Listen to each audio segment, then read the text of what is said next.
Hello guys, in this video I want to show if I have natural numbers and I'm going to take any subset of natural numbers which is not empty, and this subset A is going to be bounded from above, then in this subset A I can find the maximal element in A.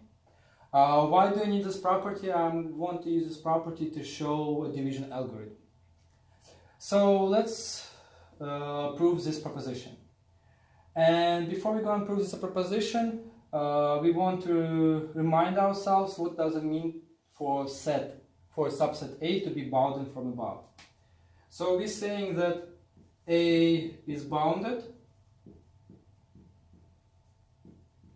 and we're assuming it's bounded from above, if I can find some constant m in N such that if I'm going to take any element in my set A, that element is going to be less than m. So I'm saying if I will take x and compare to m, it's always going to be less than m, and this is true for any x in A. So basically bounded that there exists some constant, that every element is smaller than this constant. And our goal is to show that there exists a maximal element in A. So let's figure out how to show this. And I'm going to prove this by contradiction. So let's assume, and this sign means I'm going to prove this proposition by contradiction. So I assume there exists, I assume there is in A no maximum element.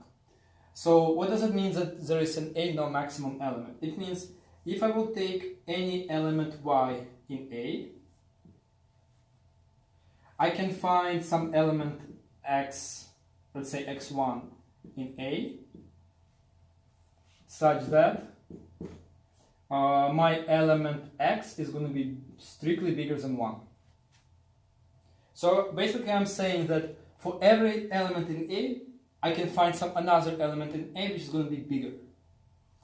And you can see it's based on the Peano's axiom of natural numbers, that difference between x, let me erase this, so difference between x1 and y is always strictly bigger than 1. So it means like when we're going to find a new number x1, it's going to be always bigger, and when it's going to be bigger, it's going to be difference between x1 and y at least 1.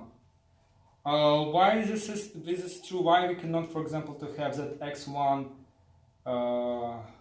I'm not right. This is bigger or equal than 1. In case if we will get equal, I will get that x1 is equal 1 plus 1. Okay, yeah, it works.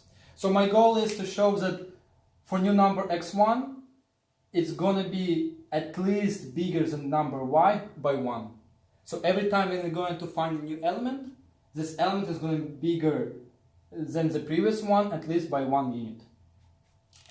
And basically we're done. Why? Because I'm choosing my y, and I'm going to find x1 which is bigger than y.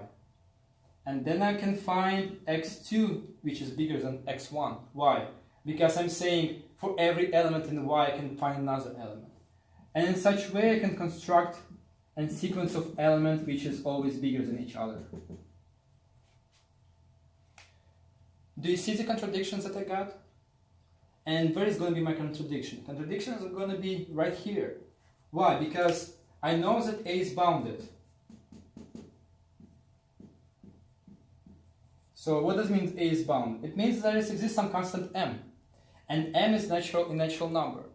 And since I will get the infinite sequence of numbers x1, xi which belongs to A, I can get that there is going to exist some j in natural numbers such that my xj is going to be strictly bigger than m. And why this is true? Because every time I'm finding the new x, for example, if I have xn plus 1, I'm increasing xn plus 1 by at least 1. So at some point I can find j where j is going to be bigger than m. Why? Because m belongs to natural numbers. And this is contradiction. Why? Because I'm saying that m is the upper bound, so m is bigger than all element in A, but I found an element xj which belongs to, not to m, which belongs to A, and which one is bigger than m. So this is contradiction. Yeah.